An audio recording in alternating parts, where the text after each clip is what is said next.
Okay, good morning everyone. There's no fire alarm. There was a fire alarm drill anticipated today, but it's already happened. So if the alarm sounds subsequently, it's real. So please leave the building through the nearest fire exit by following the signs above the doors. Make your way to the rear of the car park and wait there until you are told it is safe to return. And also please make sure all phones are either muted or switched off. And everybody grabs their phone at that point. With that said then, good morning everyone. Welcome to this Strategic Planning Committee meeting on Wednesday the 9th of October 2024. I'm your chair, Councillor Todd Olive. To my right would normally be Vice Chair, Councillor Mike Howe, but he sends his apologies. Supporting officers present are Ed Freeman, Assistant Director, Planning, Strategy and Development Management, Damien Hunter, Planning Solicitor, and Wendy Harris, Democratic Services Officer. Can I remind everyone present that this meeting is audio recorded for subsequent publication on the Council's website, so please can members and officers making a contribution to the meeting use a microphone, or your comments will not be recorded. We will now start the meeting by doing a roll call of committee members and declarations of interest. Wendy. Thank you, Chair. I'll start with yourself. I am present and I have no declarations. Thank you. Councillor Jess Bailey. Present, no declarations. Thank you. Thank you. Councillor Blakey. Present, no declarations. Thanks, Wendy. Councillor Colin Brown. Present, no declarations. Thank you. Councillor Ingham. Present, no declarations. Councillor Young. Present, no declarations. And that is it, Chair. Back to you. Okay, thank you, Wendy. And we'll play. Do we need to do declarations of interest, Councillor Collins? Anything to declare? No, I've got that. Okay, thank you, Councillor Collins. Agenda item 2 then, ping pong, straight back to you, Wendy. Apologies. We've got a few apologies this morning, Chair. So we've got Councillor Davey, Councillor Brian Bailey, Councillor Levine, Councillor Howe, Councillor Paula Fernley, and non-committee member Councillor Barlow wanted to give his apologies too. Okay, thank you. Agenda item 3 we've done. Agenda item 4, public speaking. We would have had Councillor Peter Faithful, but I imagine his bus is late. So we move then to agenda item 5 and 6, matters of urgency, and to agree any items to be dealt with after the public have been excluded, and there are none for either. Ben? Yeah, I was going to do that after I'd done 5 and 6. But I hadn't forgotten. That brings us then to needing a vice chair for the meeting. Councillor Jess Bailey, would you like to join me? Yes, thank you. If committee could show their approval, please. Very good.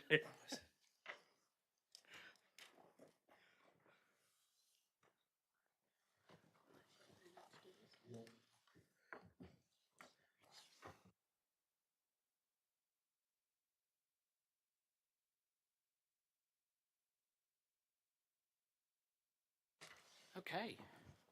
That brings us then to agenda item 7, redrafting of local plan chapters 10, 11, 12, 14 and 16, which I believe Mr. Freeman is going to take us through. Thank you, Chair. Good morning, committee. So this is the first of a series of meetings going through the chapters of the plan, looking at redrafting of the wording of the chapters and policies following the Regulation 18 consultations that we've done, and in advance of bringing a Regulation 19 version of the plan to members in December, ready for consultation. So basically what you have is chapters 10, 11, 12, 14 and 16 on the agenda today, which relate variously to design and healthy spaces and buildings, sustainable travel, protecting our outstanding landscape, open space, sports and recreation facilities and community buildings and facilities. And fundamentally, overall, what we've looked to do is try and reduce some of the text and strip back policies to what's really needed to achieve their purpose, mindful that the plan was quite a weighty tome at consultation, so trying to strip that back to what's actually needed. and looking to do some redrafting to address that and to address consultation responses and other issues and evidence that's come forward since what would have been the end of 2022 when we did the draft plan consultation. So you've got various chapters in front of you, and attached to those is a evidence document that takes you through sort of the logic of the changes to that chapter, the consultation responses received on that chapter, some initial comments, feedback on the consultation responses that we've received, and so how those have formed the revisions to the chapters, to give you context and to inform consideration of the revised chapters today. I don't propose to go through each of the chapters. Perhaps if we take each chapter in turn, and I can come back and answer any questions or introduce each chapter as we get to them. But the first chapter is chapter 10, Designing Beautiful and Healthy Spaces and Buildings.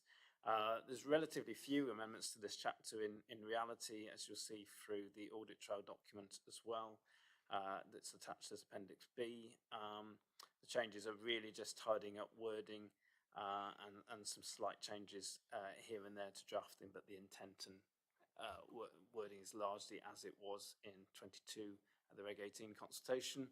But mindful that the membership of the committee has changed since then, and obviously views may have changed since then, so welcome feedback on that chapter. As I say, the wording of the chapters at Appendix A and the audit trail document at Appendix B. Thank you, Chair. Okay, thank you, Mr. Freeman. Any comments on chapter 10 or questions? Councillor Jess Bailey.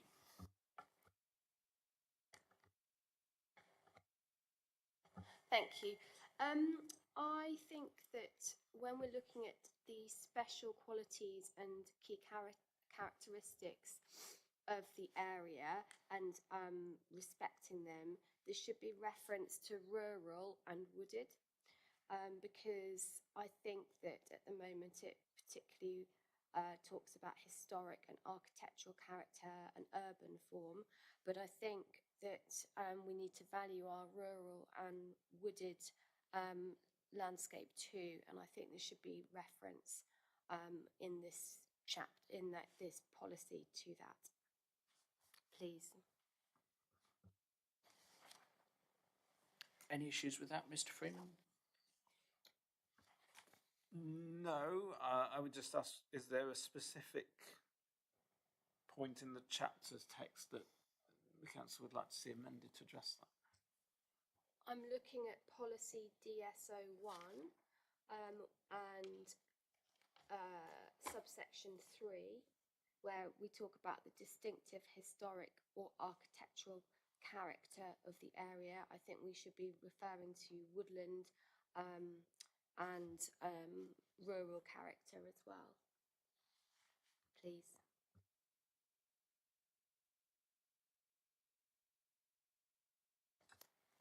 Yes, thank you, Chair. Happy with that. I would take that away and happy to make that amendment.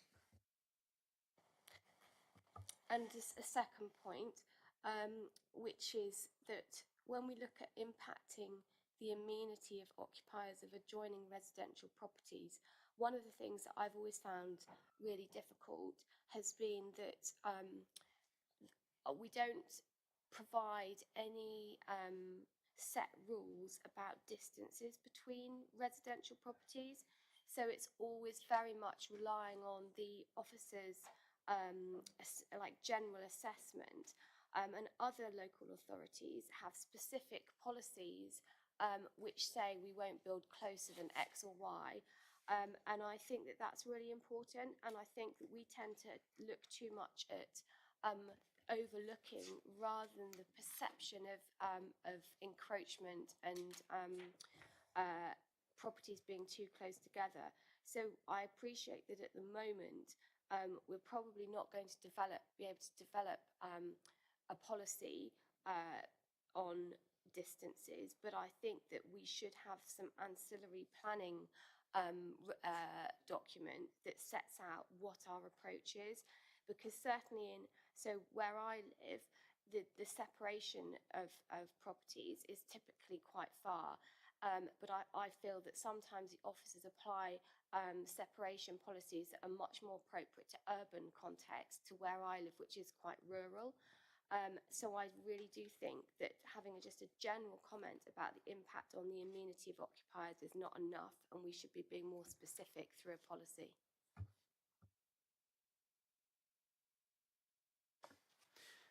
Through you, Chair, I hear what the councillor says, and that's certainly something we can look at in terms of supplementary planning guidance. I think it's a level of detail that we wouldn't necessarily put in the plan itself. You start to need to get quite prescriptive about distances in different environments, as you say, in different standards, which is a level of detail you wouldn't put in a local plan. But we could certainly look at design guidance. In fact, I think the NPPF is likely to require us to have a district design guide. We did start work on a district design guide, goodness knows how many years ago, and then the government policy changed to not having district design guides and to having site-specific design guides, and it now seems to be changing back again. So we need to resurrect our district design guide, which had reached a sort of draft stage. And I think post work on the local plan, that's something we need to pick up again in terms of a district design guide that can pick up on those all sorts of issues and give more clear guidance about things like the impacts on adjoining residential properties and a whole range of design issues that we had intended to cover in that document, but had sort of pressed pause on that because of lack of clarity in terms of government's position on that, and obviously having to progress the local plan. So happy to take that away as an action in terms of the design guide document, but I wouldn't suggest that we need to change policy DS01 because that's really setting out a high level criteria. The design guide would pick up on that and take that to the next level in terms of guidance as an SPD, I think.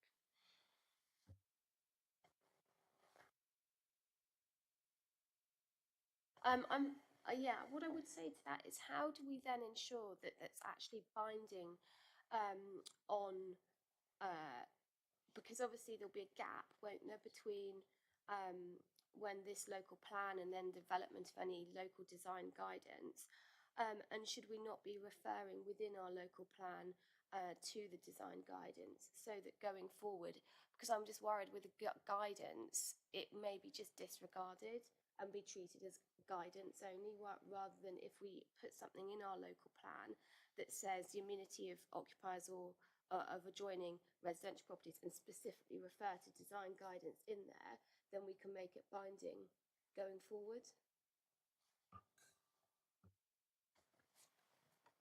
Through Chair, I mean, I'm happy to change. So we got the justification for inclusion of the policy on page 45 in the agenda, which I now notice makes reference to the requirement to have a national design, well, it refers to the National Design Guide and National Model Design Code. It doesn't refer to us preparing a district design guide, which it could refer to, so we could add that into the text.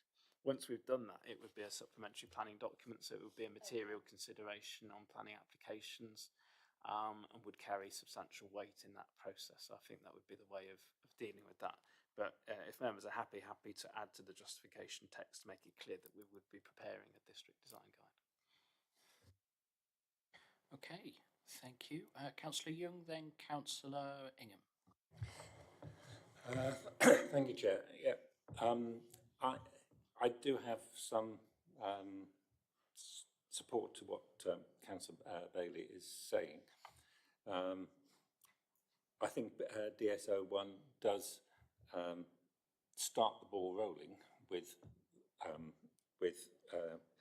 number 2, ensure the appearance of buildings, including scale, massing, density, height, etc., relate to their context, which is where it's been placed. So there's a difference between a rural village and a town centre and an urban setting. But on the other hand, we don't want firm steps of, right, this is a rural location, you've got to do this. No, there's got to be a gradual changes, and a much larger definition of what will be acceptable in one place, and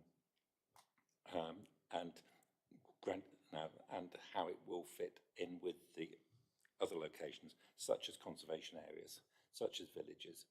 Now, we wouldn't expect to see 4-storey houses in a village, but we would expect to see that in a town centre. And that, if you read into policy, yes, that's basically what it's saying, but it's not there in black and white. So some more work to do to sort of differentiate between the different requirements for different areas possibly is needed. Thank you, Councillor Young. Councillor Ingham. Thank you, Chair. I think Jess's observation is valid. It's a good one. I like what Ed said as well. There is the problem that the cross-reference of referring to something we haven't got yet, so we don't want to delay things while we write something perhaps we could have done or not done years ago. But it is certainly right. Is it 1 metre? Is it 5 metres? Depends where you are, isn't it, really? And I think we do need that sort of guidance. So many times when I was on planning committee, that used to crop up. It depended, well, you know. In another world, documents that I use, guidance, are not mandatory, but they're there for you to use, and you should follow them, unless you've got a good reason why not to. And if you're not going to follow them, then you have to state it. And I think that's the kind of guidance we need to say, well, this is what generally happens. You don't have to do it, but just check yourself before you ignore it. That will be helpful to officers, I think, as well, in guiding councillors back onto the patch. So thank you, Chair. So, you're going to propose from the chair, probably, aren't you? I wasn't going to propose anything, actually. I was going to invite any further comments. How do you want us to do this, Damien? Do you want us to vote on our comments on each chapter individually, or take them together at the end? I was just thinking about that myself, to be honest. Chair, can I recommend we do it one at a time, because some of them will go this one straight through, and others will be there for the I hope that wasn't a threat, Councillor Ingham. Yes, yeah, of course. You happy with that then, Yeah, Damien? we'll do a chapter at a time. Okay. Given then what's been said about the inclusion of rural woodland and some wording about a district design guide down the line, are there any further comments to make on this chapter? No? Okay, in which case I'll propose from the chair then that we endorse the wording to go forwards per the subject to those changes, yes, and per the wording that's in the covering report. All those in favour? That's unanimous. Okay, Mr. Freeman has lost his page. It's the problem of having a paper agenda for once. So the next chapter is chapter 11, prioritising sustainable travel and providing the transport and communications facilities we need. So again, you've got revised wording of the chapter at Appendix C and an audit trail document at Appendix D. So a few more changes to this one in terms of responses to the consultations that have been undertaken, trying to avoid repetition with national policy. So you'll see that's resulted in 2 policies being deleted to try and avoid that repetition. And then there are other key changes listed at paragraph 4.3 in the covering report. I guess the key one there, I think, is this aspiration about 20-minute neighbourhoods that we've had to slightly dilute because of challenges of, which I think we've seen as we've gone through sites, the challenges of realistically achieving that. It's clearly an aspiration that we want to deliver and can deliver in large urban extensions and in the new community, but aside from that, it's much more challenging to achieve that. So that's been slightly diluted through the text. And then there's other changes in relation to requirements for travel plans and transport statements and things like that, which we can pick up as we go through. But hopefully that's a useful introduction to the chapter, which starts on page 84 in the agenda. Okay, thank you, Mr. Freeman. Members? Councillor Blakey. Thank you, Chair. Can I refer everybody to page 86, point 65, which is the Strategic Policy TR01. There's one word in there which I think could well be changed for the better. In the first paragraph, I think the second sentence, it says, where appropriate, cycle paths should be segregated from pedestrians to reduce the potential for conflict, etc. I would prefer to see the wording where possible, for the reason that shared cycleways and footways are a pain to use for both cyclists and pedestrians, and where at all possible should be avoided. And if we can get to, appropriate is a matter of some sort of judgment, I think, and it doesn't state it strongly enough for me. I would think that if there is any chance of getting segregated footway cycleways in place, it should be done. So I'd just like to recommend that that one word change. Mr. Freeman, any issues?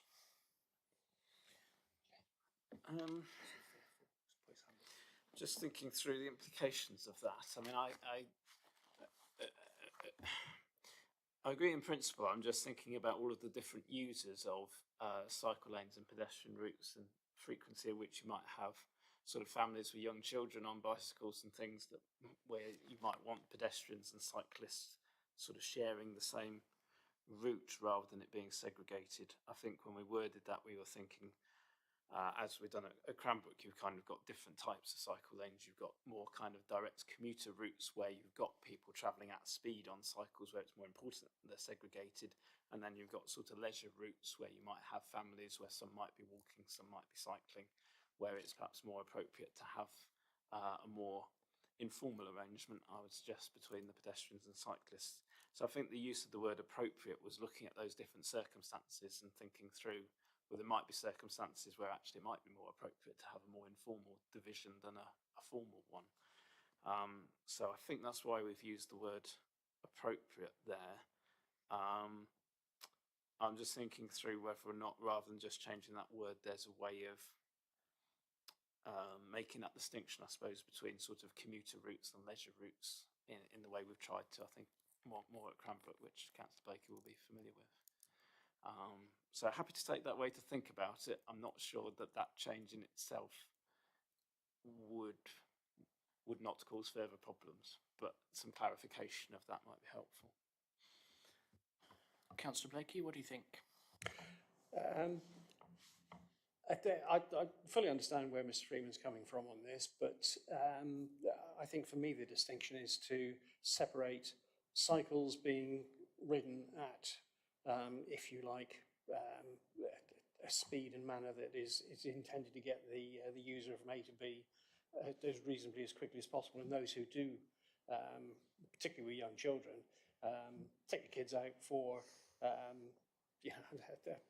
knock around the park on a small cycle, where they're typically using them at walking speed. And it's actually the speed of travel which is creating the biggest problem, again, for both users, for pedestrians and cyclists. So I still think there should be a segregation between those who are using cycle paths, cycle lanes for the purpose of determined travel, if you like, and those who are just using footpaths, as has always been the case, where you're taking the kids out and it's going at slow speed and not creating a danger to others. And I do appreciate the difficulty of coming up with a definition that's going to enable you to cope with that, but that's for Mr. Freeman. Are you happy with Mr. Freeman's suggestion that he takes it away and it comes back at Regulation 19 plan stage, or do you want to reach a resolution today? Yes, I'm happy for him to have a good old think about it. Okay, thank you, Councillor Blakey. Councillor Young, was it on this point specifically? Okay, then I'll come to Councillor Faithful. Yeah, the conflict is usually near to conurbations, where there's people walking and there's people charging from home to office and vice versa. So if you change the wording to where there is a potential for conflict, and then lead on from there, that might work, because it is in town centres, in village centres where there's the biggest conflict, and that is where we need to separate. Now, because most people only walk half a mile with the kids and everything, and then you have to meander around them on your bike, whereas once you get out in the countryside, they can hear you coming. It's the close to car parks, close to villages, is where the biggest problem is. Councillor Ingham, I saw a grimace. Yeah, if only that was accurate, Chair. You know, the problem is living on, the shared path from Exmouth up to Topsham. I can assure you, there's a lot of frayed tempers way away from Exton, Livingston, Topsham or Exmouth in the middle of nowhere, where families take exception to cyclists sharing their space, you know, and it does become, I noticed the more what I would suggest determined riders who are using it day in, day out, then become a bit more aggressive or lose their temper and give a mouthful back rather than just ringing a bell. So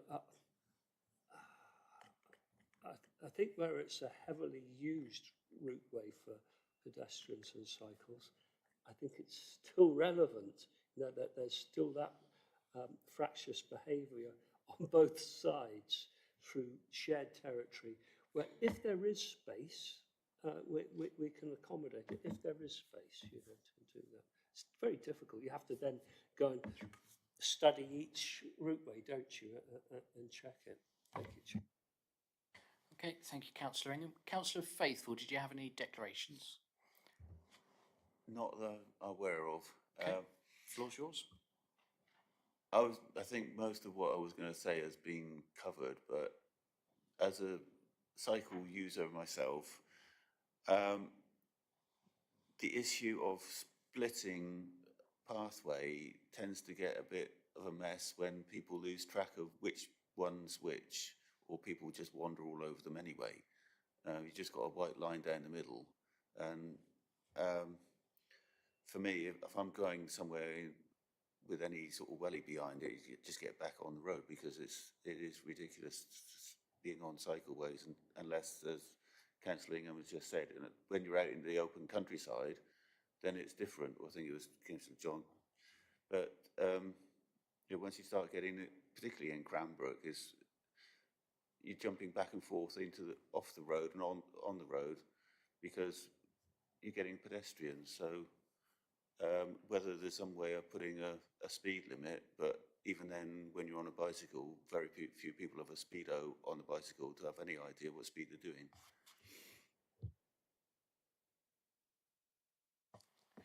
I'm going to refrain from making a joke at that point and come to Councillor Bailey instead. Thank you. There is just some amendments that I would like to put in, please. So, policy TRO2, which is number 66. Please, can that because it's not in there, please. So that's my first comment.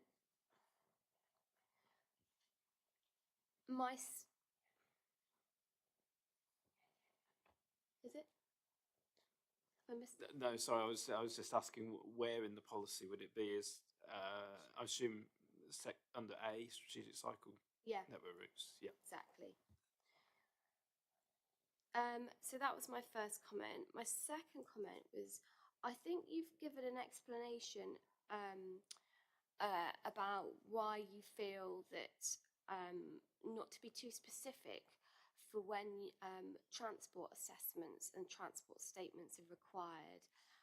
So chapter 67 is quite general, and I'm just concerned that that is just leaves us as members in a situation where it's very vague about when they are or are not expected, and too much flexibility in terms of, I like there to be quite clear rules. So if a development is for X many houses, then there's a standard requirement that they will produce, the applicant will produce a plan, a statement, an assessment. And I'm just a bit concerned about not being specific, because everybody will say, oh, well, it's not going to generate significant amounts of traffic or vehicle movements, so we're not going to produce one for this application.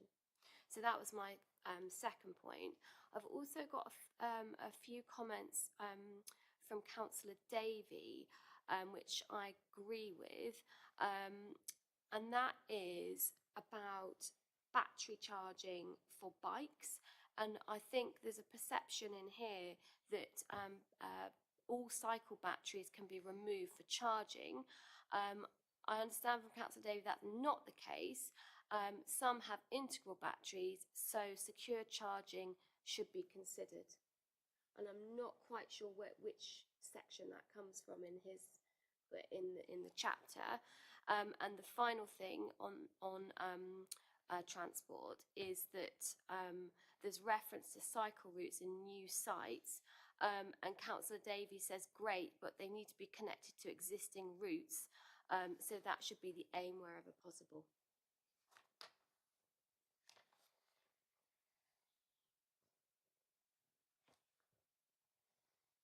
And he did also make one comment about solar farms and solar panels on housing, but I'm not sure which chapter that comes from. Not this one. Not this one.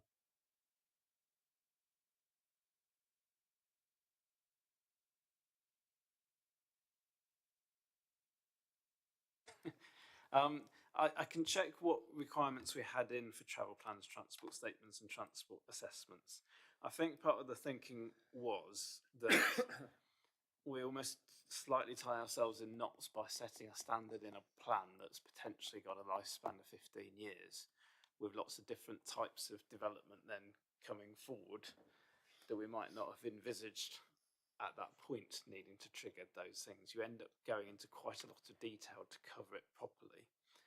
When we also have a validation checklist, which we have to review, I think, every 2 or 3 years, that actually sets out more rigid requirements and says, you know, your application will only be validated if it's got a transport assessment in these circumstances. So it gives us greater flexibility by doing it through that route than fixing that through a policy in the local plan, I think was the thinking. I'm trying to remember what thresholds we had previously, looking back at the Reg 18 version of the plan. Actually, I don't think we did then either, looking at it. I mean, if members want to reinstate some clearer thresholds, we can certainly take that away and look at that. But that's my concern, is that we end up setting thresholds in the plan and then we're stuck with them forever. Well, not forevermore, but until we review the local plan, whereas doing it through the validation checklist gives us much greater flexibility to review that over time. EV bikes and charging, I'm assuming that's in relation to parking standards, TR04, in which case I think it's a fair point, certainly in terms of, well, actually probably in terms of residential as well to some extent.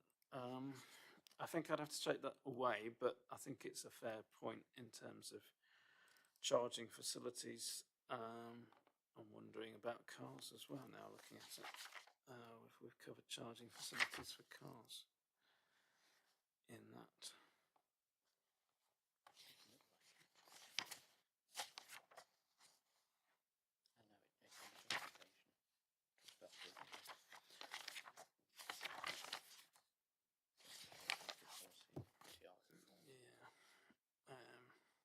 I'll make a note to look at that. It's a good point, but I think it extends beyond cycles to electric cars as well, if we've not covered that elsewhere. And I'm trying to remember whether that's covered under a separate policy somewhere else, which we might discover as we go through. But it certainly needs to be covered. As the cycle routes linking into existing developments, but I don't think that's specifically in this chapter. I think that's covered elsewhere in the plan, which is perhaps a slight problem of taking this chapter by chapter. But equally, I think we were mindful that if we didn't bring them through chapter by chapter as they were ready, then we end up with a huge amount of work at the end without the time to do that. So I think this is kind of the lesser of two evils, but it does create issues in terms of joining up different chapters on issues like that. Councillor Young. Yeah, on TR02, I did send Ed a document from Devon County Council on a consultation for various cycleways. There are 4 listed in the consultation, and that doesn't include the Cliffs Valley. But I just wonder, should we list them all, or should we not list any of them and just say that all strategic cycle networks should be supported, and not limit ourselves to naming them? Because now, what as you say, we're doing a 15-year, and new cycleways might come up. I'd like to see a lot more, but listing them down here and putting it into a policy for 15 years, possibly is limiting any further ones coming forward, or can we get some wording into and any further strategic cycleways coming forward in the future? So I think the policy is seeking to safeguard the routes of cycling road schemes that we know about and have an established route that we can safeguard. It's a fair challenge in terms of the consultation that's going on at the moment on the LC WIP. But that's proposing new routes, and some of those routes are not very well nailed down or defined at this point. They're kind of notional routes on quite a high level map, so to start safeguarding those routes I think is quite challenging because we don't know exactly where they'll go. So we could be safeguarding the wrong route ultimately, or safeguarding land unnecessarily. So I have picked up Councillor Young's email and asked the team to look at that and discuss that with Devon County about what routes we are in a safe position to safeguard now and which routes are not sufficiently clear in terms of the routing to actually safeguard. I don't think we can safeguard routes that we don't know about, if you see what I mean, in terms of future routes that are coming forward, because it doesn't give sufficient clarity in the plan as to what's actually safeguarded. We could have some wording about encouraging the delivery of future routes, and development should not hamper the delivery of future routes or prevent future routes from being delivered, but without knowing where they're going, it's difficult to be more specific than that, I think.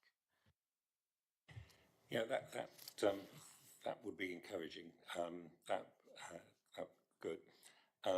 The other issue about taking batteries off bikes and charging them up indoors, there is the risk of them being left on all night, and as you know, there's been quite a few fires with batteries exploding, usually from imported bikes that haven't got safety, the correct safety issues. But that needs to be a consideration. So I always charge my batteries up in the garage, which is well away from the house. But you can't do that everywhere.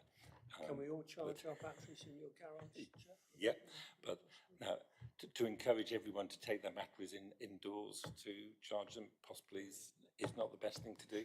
No, it's true. Okay, thank you, Councillor Young. Councillor Bailey. Yeah, I agree with Mr. Freeman about not removing any reference to specific routes where we know they're in existence, and or we know the routes, the proposed routes in existence, and the Otter Trail is one of those. So I would think we should leave those in and add in the Otter Trail. Thank you. Councillor Brown. You've got policy TR03 says where development is likely to generate significant amounts of vehicle movements, planning permission will not be granted. But one site we allocated was Hawk Church. I think it was 20 odd houses we allocated over there. They've got one bus service that is supplied by Dorset Council, which runs on Thursday only to market day. I'm not And there's only 4 people on it. I'm not totally convinced that But policy so- says so- what you've just said, because that quote does finish halfway through a sentence, which then goes on to say unless they are supported by various bits of evidence. And I also as a correction, we haven't allocated anything at Hawk Church yet. That decision's got to come back. Yeah. I was just pointing out we've got to make sure that everything matches in. Indeed, we do. Councillor Ingham.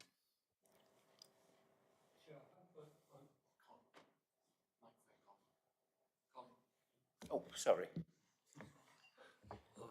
Thank you, Chuck. I just see it flashing. Curious why.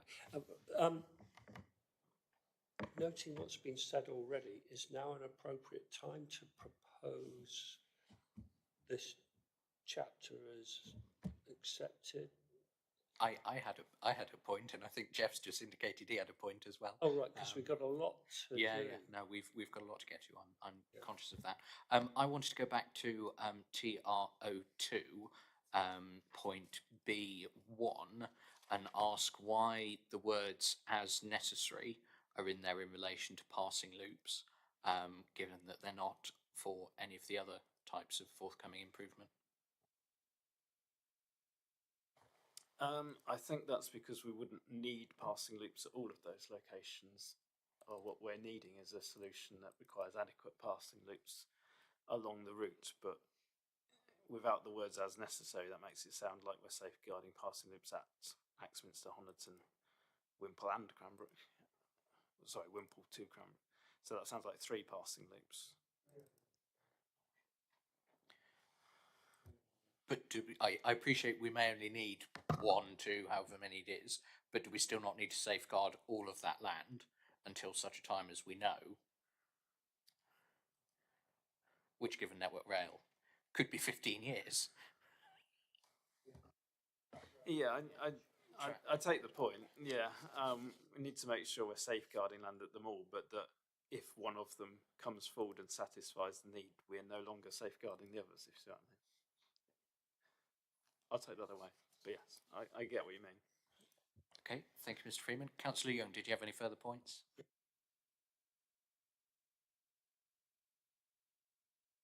Sorry, digital connections TR6. I'm just now planning permission for new development will not be granted unless the scheme will have access to. Is that going to be limiting some communities in the rural areas, especially say the Blackdown Hills?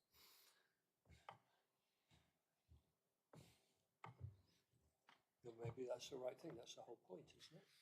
Yes, I think that's part of the point of the policy. I think our understanding of the technology is that there is no reason necessarily why it shouldn't be possible, particularly given that we're not allocating below the Tier 4 settlements in the plan, that all new developments shouldn't be able to have access to superfast broadband, and it's increasingly seen as an essential a piece of infrastructure, isn't it?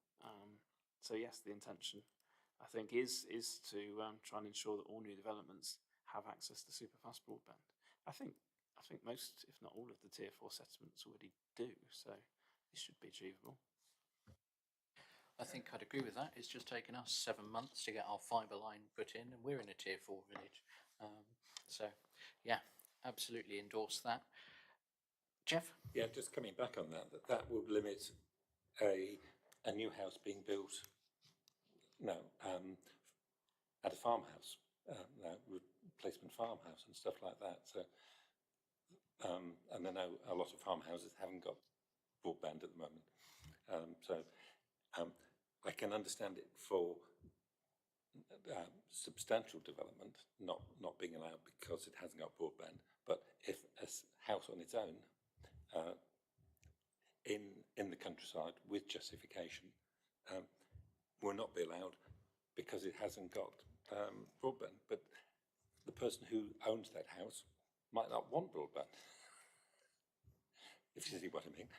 So aren't we limiting that? There are going to be occasions where we're going to have to say, yeah, no, we will have to accept that this house hasn't got super fast broadband, but we're allowed the planning permission. Yeah. I don't profess to be an expert on the technology, but I think even in rural locations, individual houses can secure super fast broadband through satellite technology and other means without necessarily having it through fibre optic cabling, which might not extend that far into the rural areas. So that's one option. I mean, the other thing is,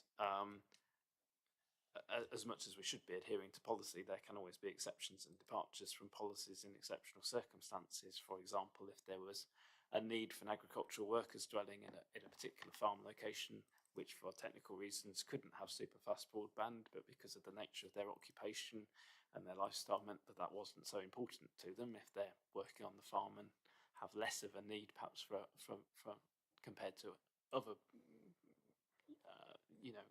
occupations to have super fast broadband, then you can always depart from that policy and say, in this circumstance, we don't feel that that's necessary and grant permission notwithstanding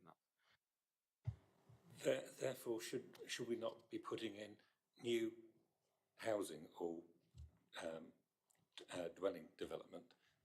Because you can be, if someone wants to build a barn in the countryside and it hasn't got digital connectivity,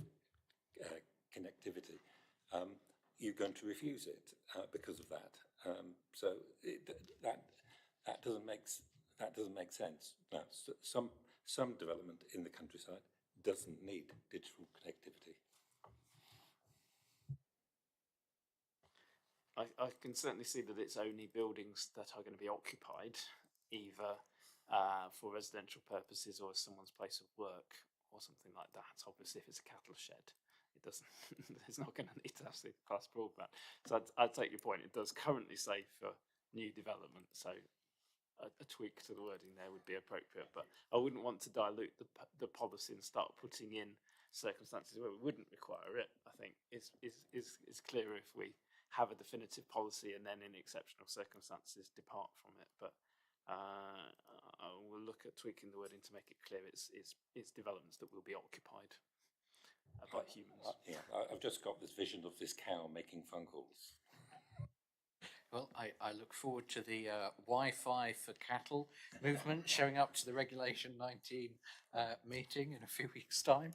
Are there any other comments on this chapter or? No? Okay, in which case I'll move from the chair then that we endorse the wording subject to the amendments discussed. All those in favour, please. Very good. Okay, Mr. Freeman.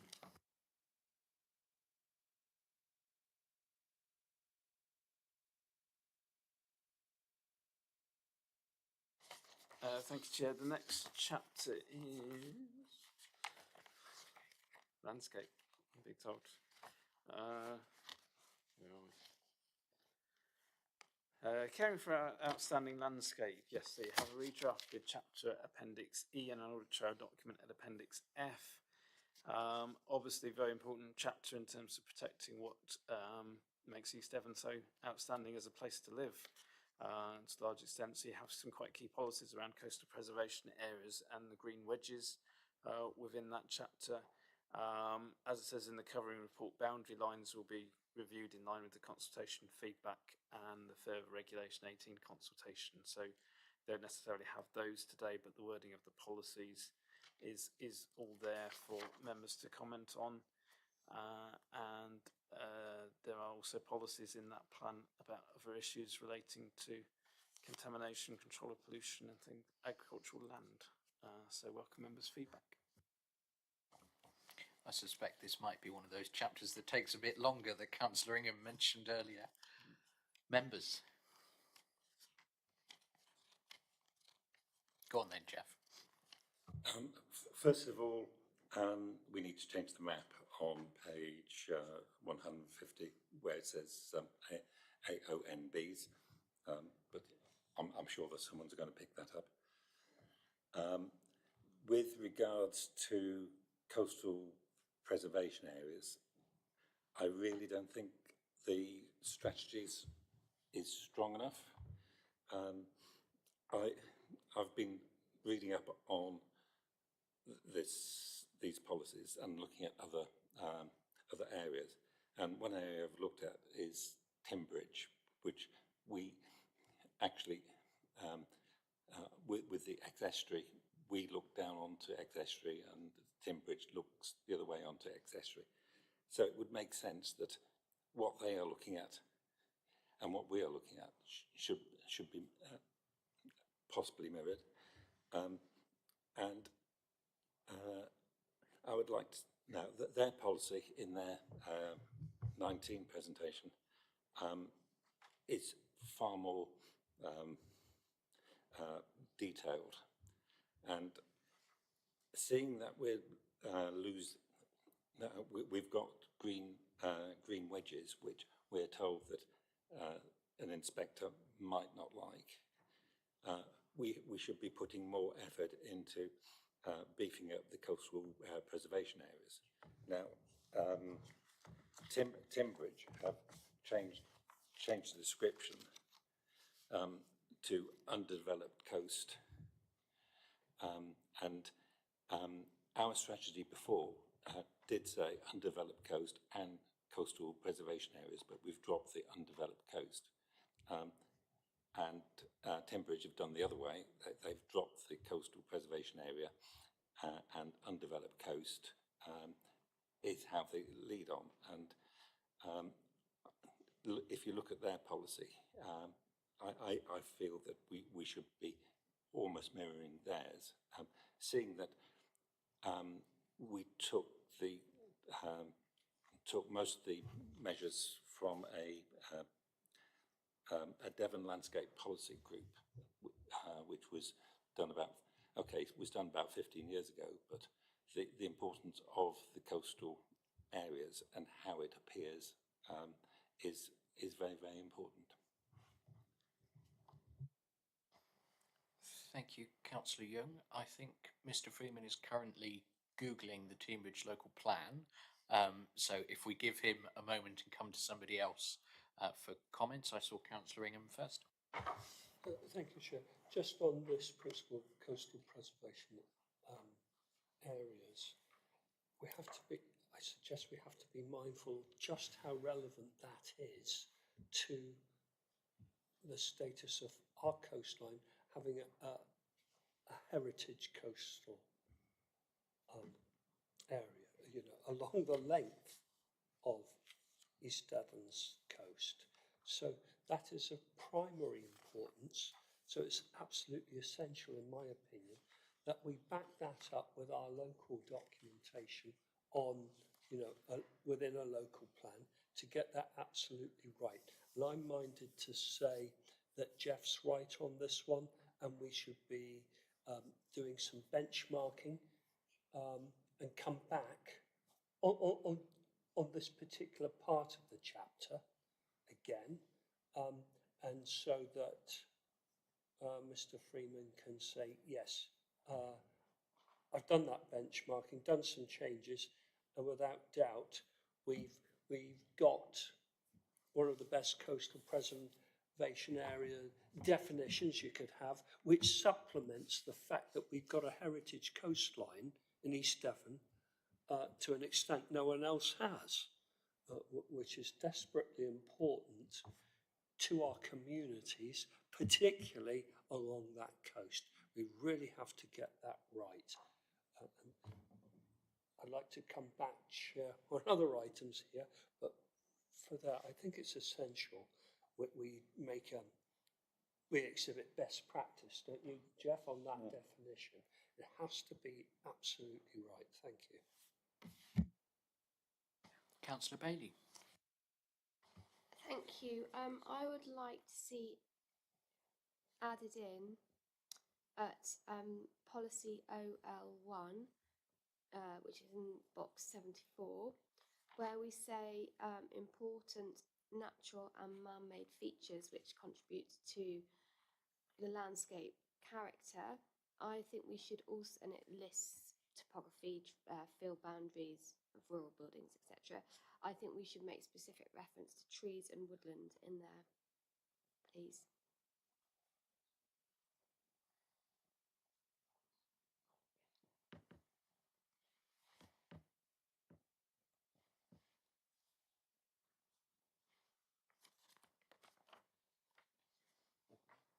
Mr. Freeman has just nodded and written it down, so I think that point is taken.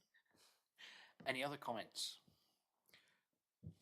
Although, actually, sorry, Mr. Freeman, yes, did you want to come back on Councillor Young and Councillor Ingham's points? Yes, Councillor Bailey's point, happy to incorporate that. In terms of the coast, I mean, I've had a very quick read of the Teambridge one. It's certainly much longer than ours. I'm not entirely convinced it's better. In the sense, I actually read it as a weaker policy because it lists a whole sort of list of exceptions to what we're saying. So we're basically saying, no development in this area should harm the importance of the coastal preservation area and its visual openness and views to and from the sea. The Teambridge one then seems to have a whole list of exceptions around householder development, replacement of existing dwellings, or replacement development or infrastructure, exception housing sites, development for agricultural forestry, minor development regard for the ongoing viable operation of an existing business or tourism use, redevelopment of an existing business or tourism use, essential community facilities. So there's a whole list of exceptions that we haven't got. So I read our policy as much clearer, shorter and stronger, personally. Happy to... Yeah, happy to do the wider exercise and look at this in more detail with a bit more time and look at other policies on this.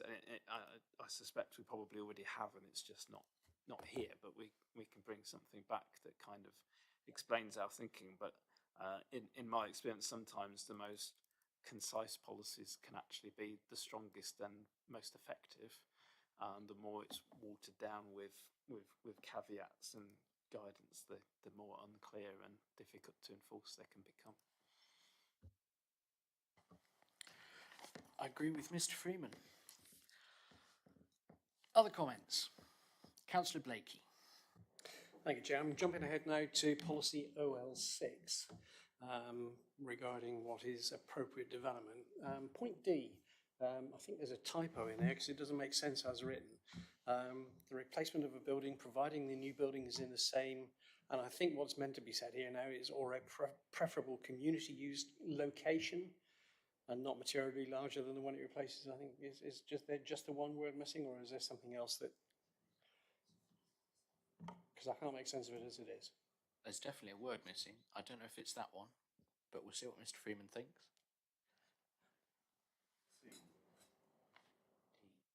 D, yeah, last one. So it says appropriate development compatible with the reasons for which the land was designated is considered to be D, the replacement of a building, provided the new building is in the same or a preferable community use and not materially larger than the one it replaces.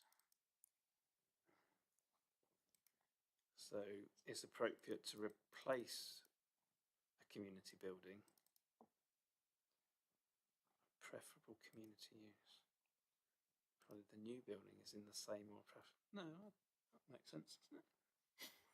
No. No.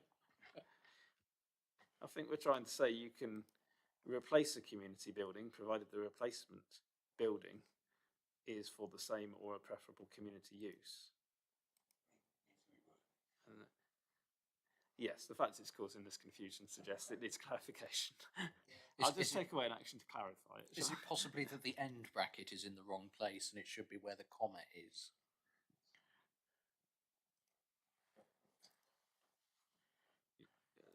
Possibly, yes. Yes.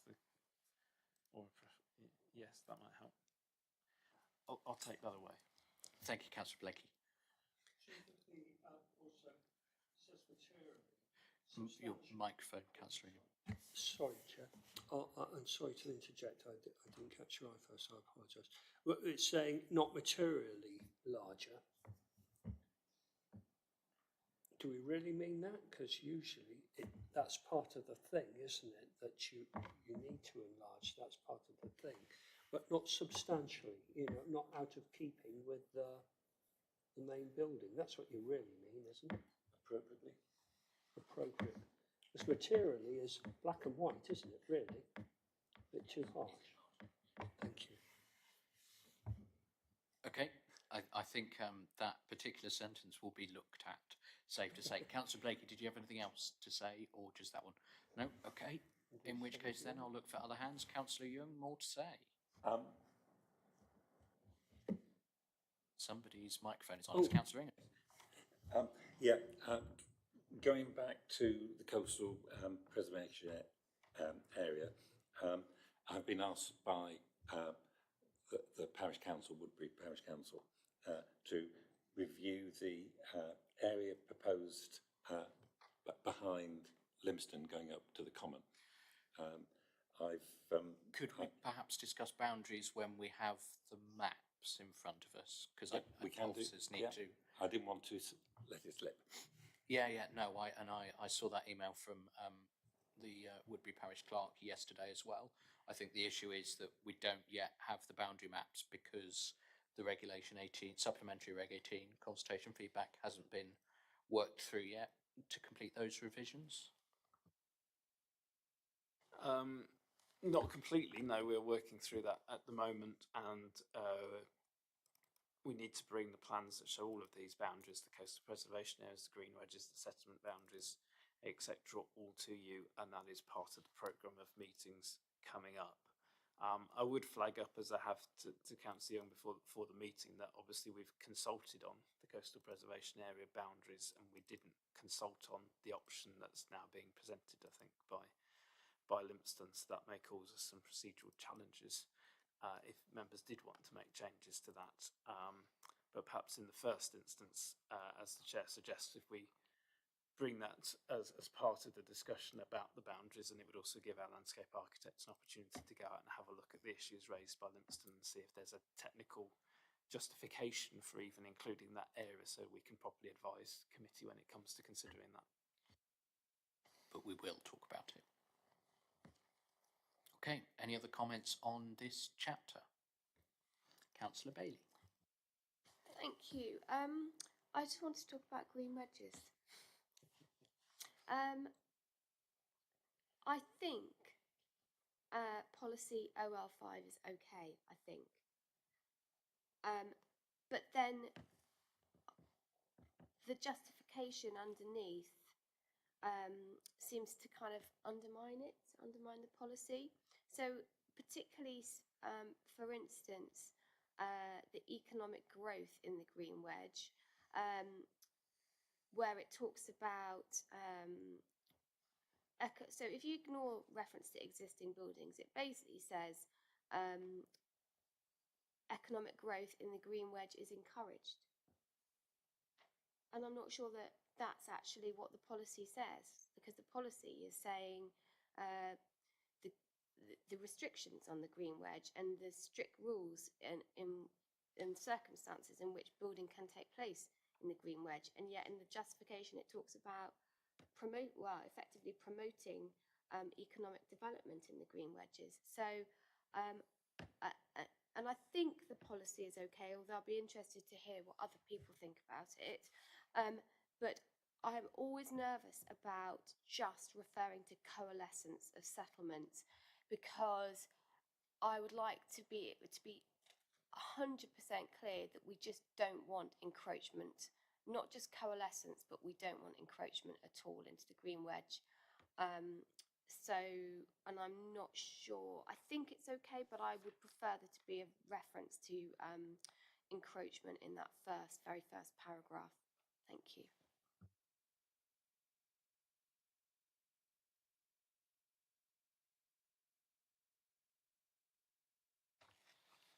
Through chair, I mean, I'm happy to take that away. I've wrote the word encroachment. I think certainly, I'm trying to remember what the existing policy says, but I'm pretty sure it says something about incremental encroachment into green wedges and the cumulative impact of that as well. So I can take that away. In terms of economic growth, I think what it's trying to say is it's promoting the reuse of existing buildings for employment purposes, but new buildings will only be permitted in circumstances where the proposal supports the sustainable growth and expansion of an existing authorised and viable rural business. I wonder if it should then say, and would not undermine the purposes of the Green Wedge or something, to make it clear that we're not contradicting the policy. So yes, take the point there, have to take that away and look at redrafting that. Thank you, Mr. Freeman. Councillor Ingham. Thank you, Chair. I don't like OL5. I take on board what Mr. Freeman says about let's keep it simple and straightforward and in black and white, but I don't like ambiguity as soon as that jumps out in your face. And I saw that when I was reading this. So I would prefer to read the first chapter. Within green wedges, as defined on the policies map, development will not be permitted, full stop. The purpose, so then forget if it would conflict with, the purpose is to prevent the physical or visual coalescence of settlements and maintain a sense of character and identity of those settlements or a sense of intrinsic separation. Okay, so that's really defining it black and white, the reason you're doing it. I then, when I come to paragraph 2, it sounds like you're doing, but if, you know, within the green wedges, permission will only be granted for development where it cannot be located elsewhere. Well, predominantly it can be located elsewhere, so you wouldn't have it in the green wedge. I do take on board, you know, with sports facilities, if you're gonna have a cricket pitch and you want a pavilion, of course that's acceptable, but that's not what most people think of when we're talking about development. I wouldn't want anyone to pick up on this second paragraph and use it as an excuse to undermine what our ambition is for green wedge policy. So it not compromise individually or cumulatively with other existing or proposed development, the integrity of the green wedge. You know, do we really need that? I think the first paragraph says it. This is why we're doing it.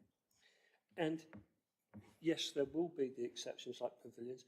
And if you're going to have an annex, but we've got a fine track record in our green wedges where people do this and then they say, oh, I want a separation order. No, under no circumstances can you make your annex into a separate dwelling. And we've got a long history of doing that successfully. So I would like to invite Mr. Freeman to have a long, hard think. Do we really need that second paragraph? If he thinks that we do, can we make something far more forceful and black and white in exactly what we're looking for, what those exceptions would be? For example, a cricket pavilion. Not for the sake of it, but to support, you know, playing fields. I just, and what I said with the first paragraph, I really mean it. Can we change that one to take out the woolliness halfway through? Thank you, Chair. Happy to play ping pong, debate that.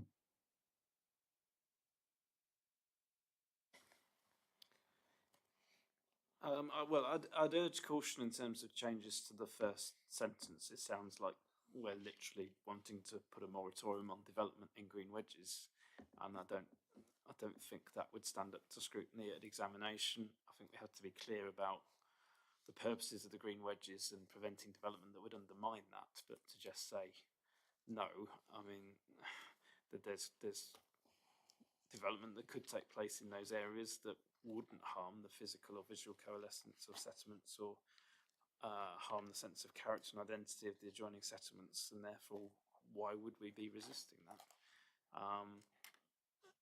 And so I think it's difficult to change the first part of the policy in the way suggested. It makes it very definitive and heavily restrictive, probably I would say unnecessarily so, in terms of trying to evidence that and justify that.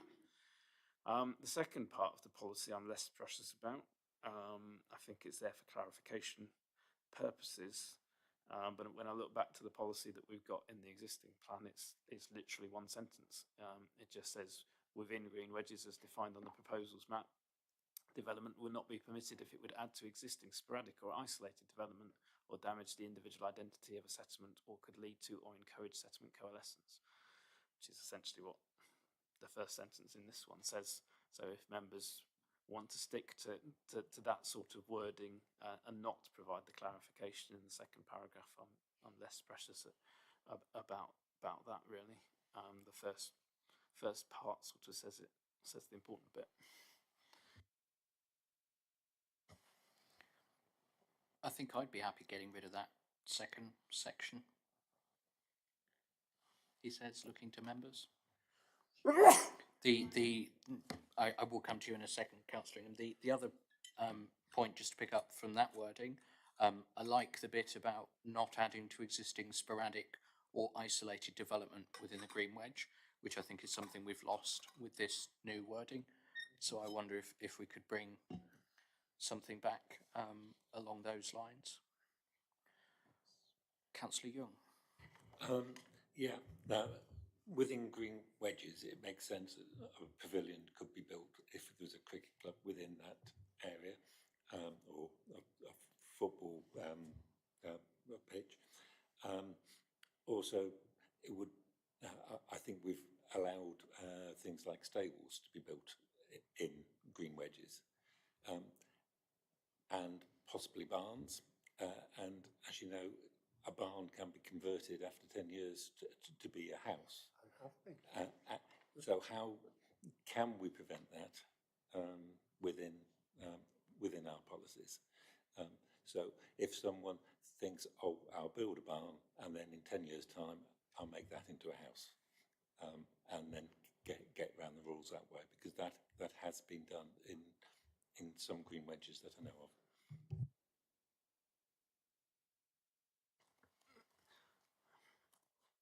Well, I mean, obviously, there's a problem with people circumventing the system through permitted development rights and all sorts of things, which unfortunately we don't have a great deal of control over. They arise from government legislation. But in terms of the green wedges, the conversion of an existing building to a dwelling, I struggle to see how that harms the purposes of the green wedge when that's about physical or visual coalescence of settlements in the sense of character of it's a visual thing. So if the building was already there and it's converted to a different purpose, I don't see that harms the purpose of the green wedge.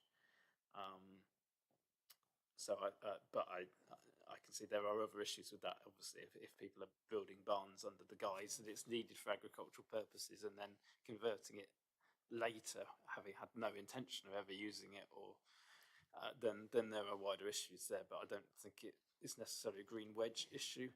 I suppose the other thing I ought to say in terms of green wedges and sort of strengthening this policy is we need to be very careful, because we're in danger of ending up with a green wedge policy that's stronger than the national landscape policy.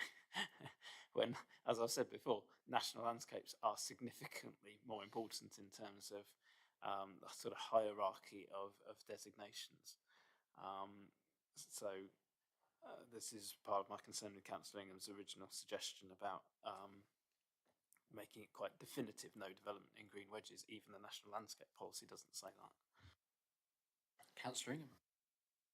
Okay, Chair. Interesting. Thank you, Ed, for reading out the original, because I thought, oh, maybe that's what we need. Can we do sorry to drag it out, read out the new first paragraph, compare it with the original, because we may want to keep the original. And for a second paragraph, you could, because it's quite black and white, you know, which I think as councillors we want, yes, and that's why we're not scared of the new paragraph if it's edited. Could in the second paragraph say, however, because it's so harsh, development may be considered, and then give examples like a cricket pavilion to service an amenity need, or an annex to an existing property. And are we saying, and that's the main deal, are we saying, Ed, that, let's say, and I'll give you an example, no names, where an estate agent bought a field, put in a stable in there, not so long ago, very soon afterwards, after legislation changed, applied to change that to a dwelling. Now, I understand Ed saying, well, where's the harm in changing from one to the other? But if it's purposefully done, and it most certainly was on that occasion, then we need protection against that to stop. Otherwise, everyone will be buying little fields and putting up stables, and 5 years later, having a house there, which does undermine what we're trying to do.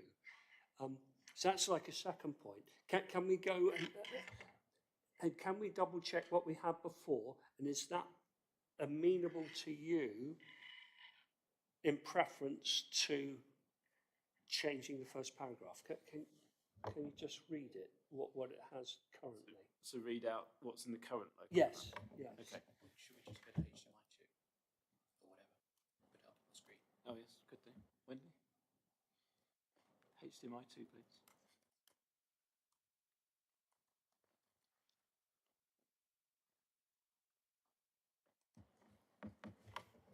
Shall I make it bigger?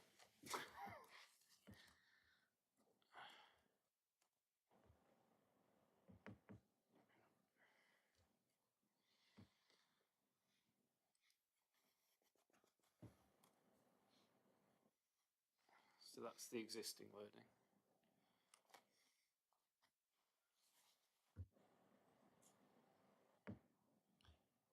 So it's a lot bigger.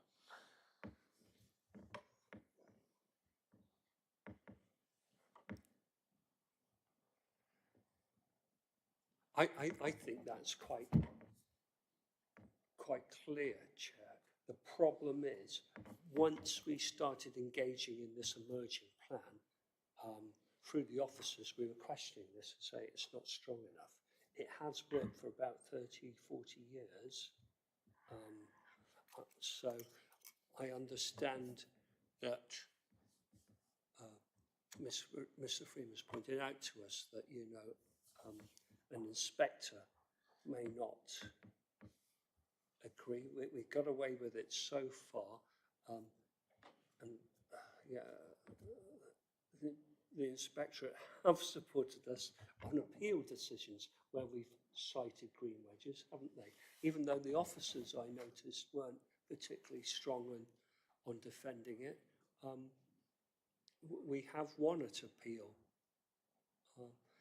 I just think maybe, is it better to then add a second paragraph to that with examples of exceptions that are valid, that we think are valid, to make it quite clear, unless you go down this avenue, it's a no for development in green wedges, which is the whole point of them, isn't it? I've got to be honest, I don't necessarily see a huge difference between that wording and this wording. If we add in the bit about existing sporadic or isolated development,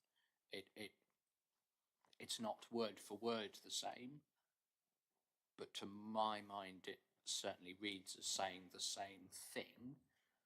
And on the list of exceptions, I'd be reluctant to do that, because I think with green wedges you want to consider it on a case-by-case basis, Okay. rather than defining if you tick this box then yes, it's Yes. fine, you don't have to worry about it. That's my view. Anyway, Mr. Freeman?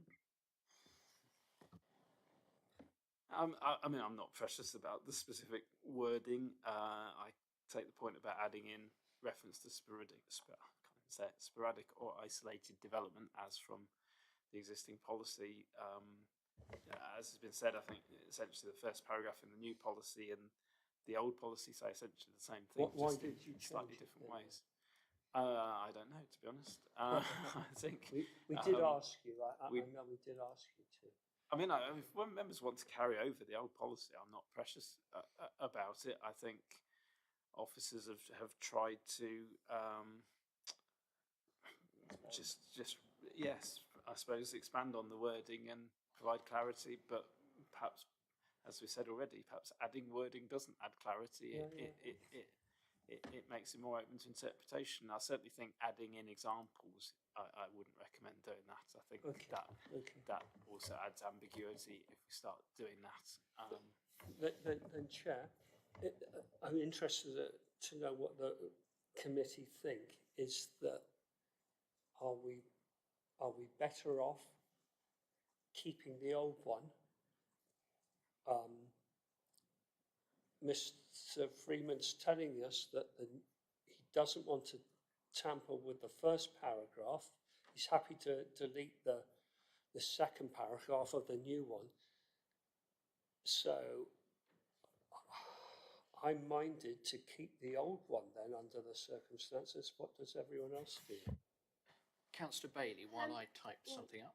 I guess if you look at the new one, you're saying that you're basically saying that in certain circumstances, development will be permitted, and possibly you're undermining we're surely saying that these are the green wedges, and development in these areas will have a detrimental impact because it will cause a coalescence or contribute towards a coalescence.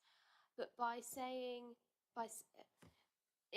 surely we're saying that the green wedges, we've established that anything in those green wedges, any development will encroach upon will impact the coalescence. So in a sense, policy OL5 is almost undermining its own policy, because it's saying, oh, well, these are green wedges. You can do some development, but actually, in certain circumstances, it may impact the coalescence. I'm not sure I'm being very clear, but I think if we're basically saying we've evaluated the green wedges and we don't accept any development within them because it will lead to the coalescence, but that in this policy, the new policy, we're saying in circumstances it is okay. So either the green wedges are there because we've evaluated them and we don't want any development, or we haven't evaluated them and then do it on a case-by-case basis. But I think members think it's the former, that the green wedges are set, and so we've already evaluated whether there's going to be encroachment within those, apart from specific exceptions. So I think the original one is probably stronger, probably.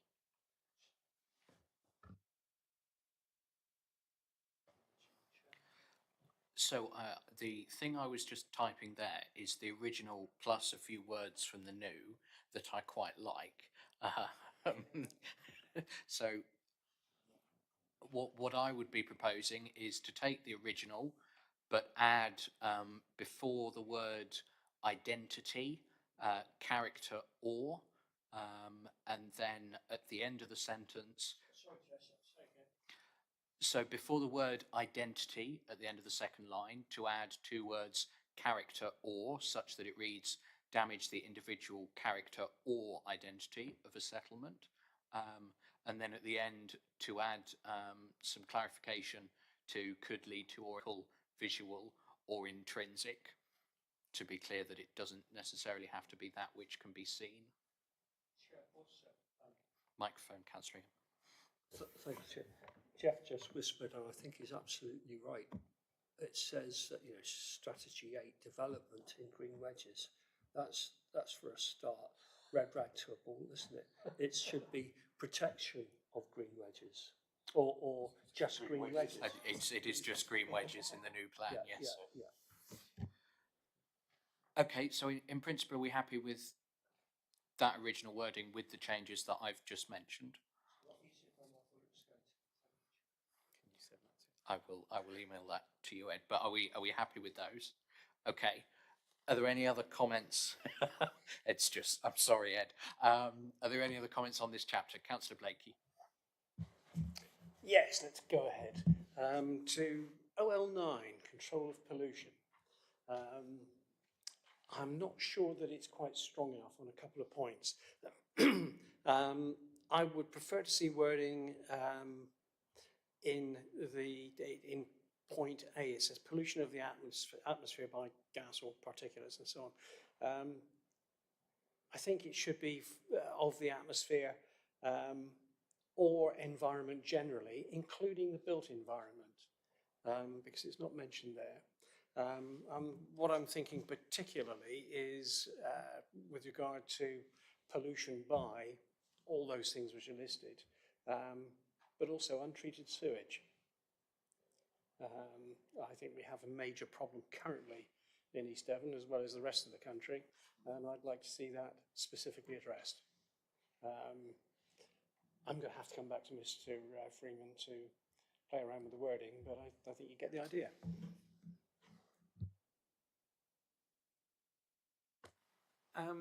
Well, on the first point, I would say pollution of the atmosphere, I think we've intentionally used that wording so that it's equally relevant to rural and urban environments. It's not specific, it's environment broadly. So I would favour keeping quite broad wording there rather than, as was suggested, which I think was it the urban environment, built environment you were referring to? The environment generally, including the built environment. For me, I think atmosphere tends to suggest pollution which is airborne. Those pollutants can arrive in other ways. So it's a case of interpretation, I know, but I get your point. But at the risk of pedantry, Councillor Blakey, the pollutants that are listed in point A are airborne. yes, but I mean, we could change atmosphere to environment if it helps, but I think it means the same thing. Would that make you happy? yes, I'm not going to argue the point here all day. So that's fine, but I would like to see reference to the built environment, and particularly with regard to the pollution by untreated sewage or other noxious discharges, so that we strengthen up our policy with regard to developments which we know in some cases have created that problem.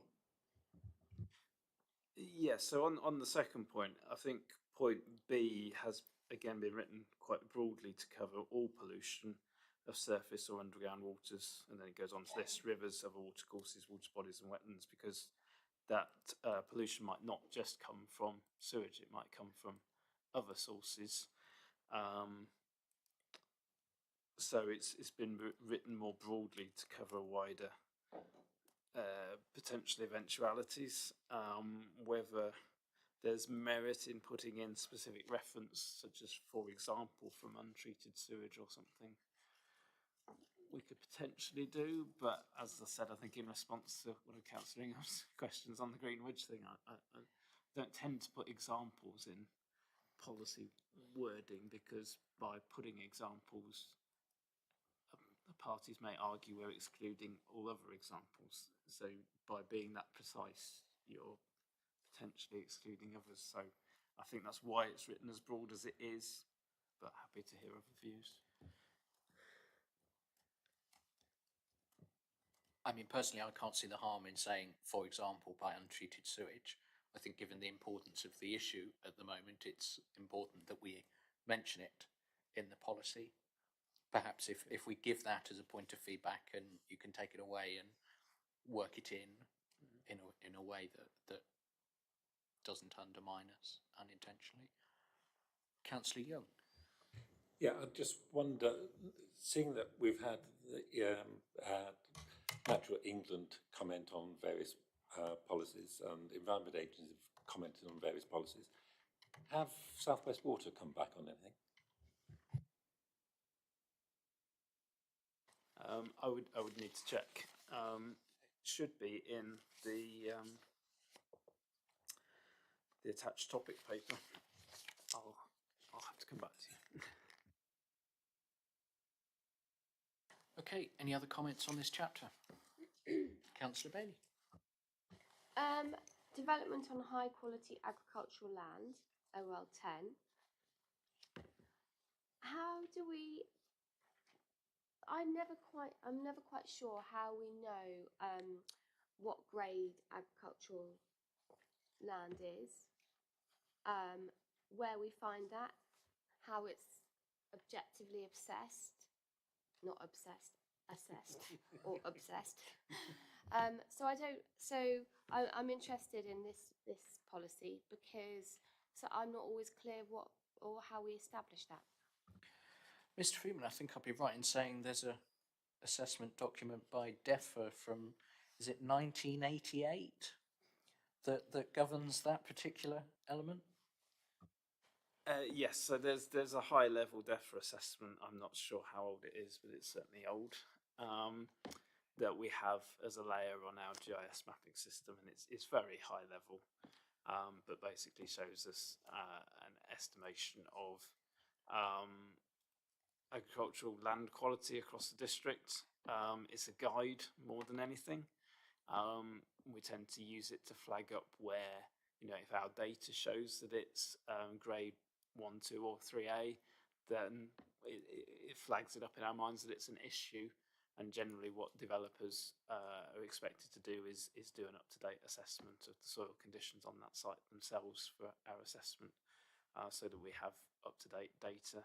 I would say that in various government consultations, I think ourselves and numerous other local authorities fed back to government that it would be really useful to update the DEFRA survey that was carried out. But I don't know how accurate it is, because obviously they didn't go round and do testing on every piece of land. It was very much done from the air, I suspect, based on what was being grown in particular fields and things like this. So I'm not sure how particularly reliable it is anyway, but it's a starting point from what we've got, basically. I think the key thing is the assessments that individual applicants submit with their applications, as they do for many other issues. Obviously ecological surveys, landscape assessments and things. It just adds to the plethora of reports that we would expect developers to submit to us and assess. A point of clarification to my earlier point, it was in an October 1988 publication, but it was of course the Ministry of Agriculture, Fisheries and Food at that time, not DEFRA. Councillor Collins, is it relevant to the policy discussion?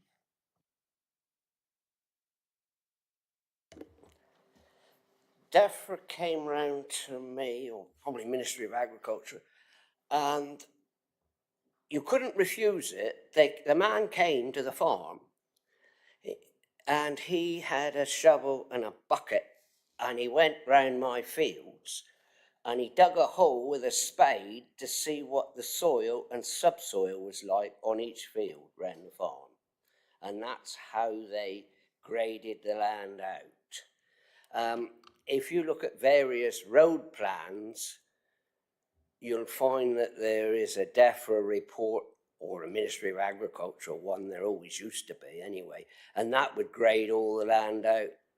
But in East Devon here, we have grade 1 land, which starts at Budleigh Salterton and it runs along the river and it goes through to Fennerton, goes through Ottery St Mary, Fennerton, and goes on to Clumpton.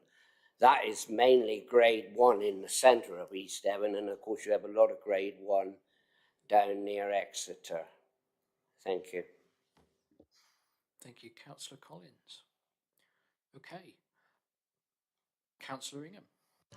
Yeah, when I looked at that chart many years ago, because of the reasons Councillor Bailey just said, that it seemed to me by definition or how they defined it, and it was probably what you're referring to in 1988, where there was a definition of what you could expect to grow on that land and what crops were possible, how regularly, what you'd have to, alternate, and so there are some expectations. So what Councillor Collins has just said is very interesting, because that says, that there was some science in that, not just a visual assessment, with the quality of the soil. So that's interesting to hear. Thank you for telling us. Yeah. And I happen to know the methodology hasn't changed significantly since then, having read more of those reports than I'd care to admit. One last point from me on this chapter. We had an email from Councillor Culhane in Lympstone asking how the emerging tree, woodland and hedgerow strategy is going to fit into the plan. Is that relevant to this chapter, or is that discussion best placed in another one?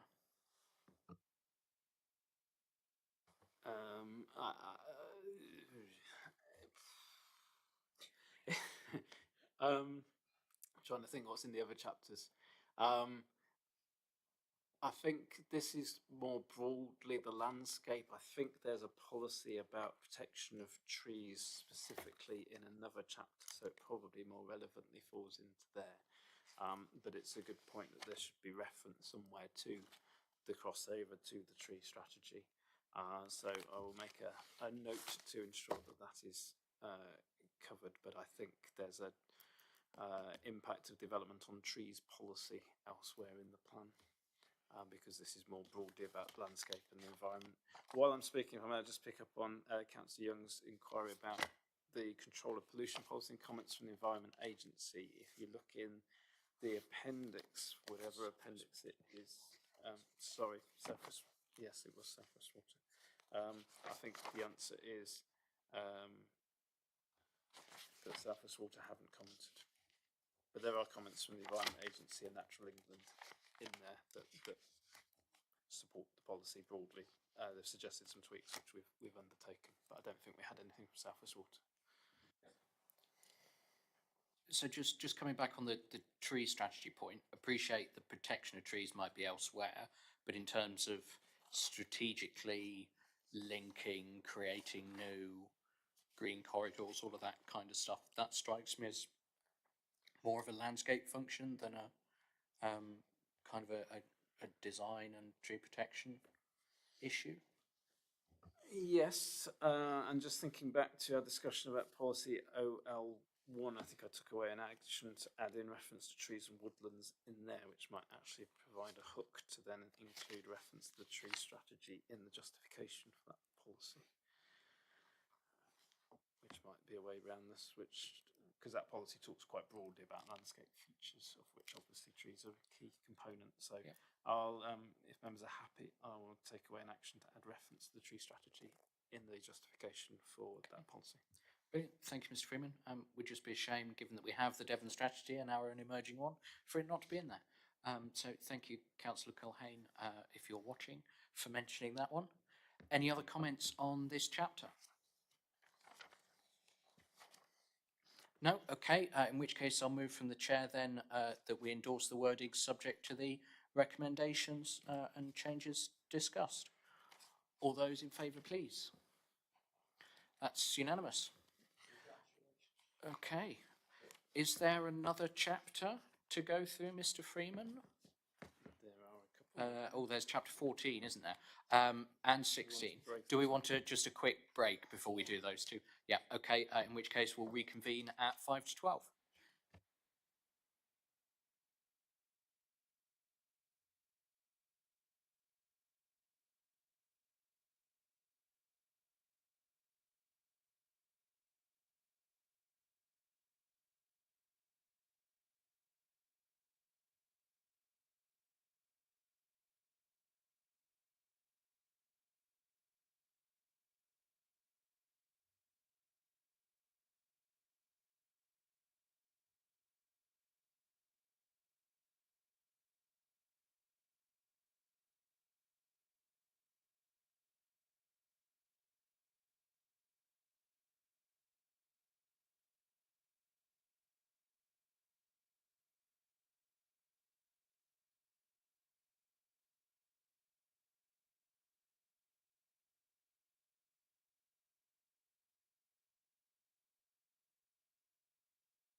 Okay, I think that's everyone back. So shall we pick up where we left off with chapter 14, Mr. Freeman? Thank you, Chair. Yes, so chapter 14 is open space and sports and recreation facilities. So again, this has been updated and tweaked since the Reg 18 consultation, and you have an audit trail document as Appendix H to track that through in terms of consultation responses. The plan acknowledges ongoing work on sports assessments and related evidence work, such as the playing pitch strategy, which is still in production, and it recommends the use of fields and trust standards for new open space provision alongside new developments. We did in the adopted local plan have our own local standards, but they're out of date, and it seems to make more sense to just use these national standards that are quite widely applied by local planning authorities rather than try and reinvent the wheel, as it were. So yes, I think those are the main changes in relation to this. I guess the other thing is Sport England had commented on the policy about retention of land and buildings for sport and recreation use, and raised some concerns that it largely replicated wording in the NPPF, except not as precisely as they wanted it. So we suggested deleting that policy and relying on the NPPF. So yes, happy to take any questions on chapter 14. Thank you, Mr. Freeman. Members, any comments? No? Okay, in which case I'll move from the chair then that we endorse the proposed wording to go forward to the Regulation 19 draft. All those in favour, please. That's unanimous, which brings us then to the last chapter, chapter 16, Community Buildings and Facilities. Mr. Freeman. Thank you, Chair. So yes, this is a very short chapter, as it happens. Just the two policies relating to obviously encouraging new and extended community facilities and seeking to protect existing community facilities from loss. I don't think a great deal has changed again since the Regulation 18 consultation, but happy to take any questions. Thank you, Mr. Freeman. Members. Councillor Bailey. Thank you. I would like to know about community shops. Well, not just community shops, but local shops, which are a key facility. And I'm not sure whether they're dealt with and protected through this policy or through a different policy, because I think there's a list of things that this refers to, and I couldn't see shops in it. So I just want to make sure that we are, through our planning policies, protecting our shops. Mr. Freeman. I think it's certainly the intention to protect community shops, and certainly we've applied the existing policy in the past to them. Particularly, I mean, where they're convenience shops and it's the only sort of convenience shop in the community. So yes, maybe in the explanatory text where it lists facilities, so it says facilities such as community halls, schools, libraries, health and sports centres, places of worship. Perhaps we ought to add community convenience shops. Yeah, I think it's important that so for instance in West Hill, where our shop has been under threat, there were quite strong policies in our existing local plan that help protect that, and I'm just not sure. I haven't compared this one with our existing plan, but I think it's important to make clear that that shops can be a community facility, not just community shops, if you see what I mean.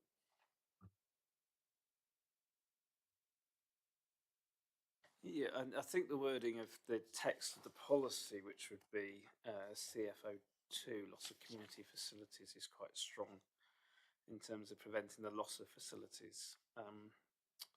But I think it's a good challenge that we've not actually specifically listed community shops as those included, and I think it's important that we do, so happy to add that into the facilities listed in the explanatory text. I'm just And we also need to make it clear that that list applies equally to the loss of community facilities as well as the new or extended community facilities. Mindful that that list is in the justification for the new or extended community facilities policy and not replicated, which is probably a technicality, but I think we need to make it clear in the justification for the loss of community facilities that it's the same list of facilities. Can I perhaps add to that point that we're talking both about community shops and just shops? Yeah. Because I think that certainly the one Yes. in West Hill isn't a community shop, it's a commercial shop. But if that point's heard, then Yes, we need to make clear that it's both shops run by the community and shops run as a business for the benefit of the community. And I think one of the really key things, and which we should also refer to, is post offices, because they're more important than they've ever been because of all the services, especially with all the bank shutting. So I think we need to be really clear that we refer to post offices as well. Mr. Freeman has written that down. Okay. Any other comments? Councillor Young? Community pubs. If we're talking about community shops, a lot of pubs are now closing and they're being run by communities. Yep. We can add we pubs need- and community pubs, certainly. I do like a beer. Noted. Any other comments on this chapter, members?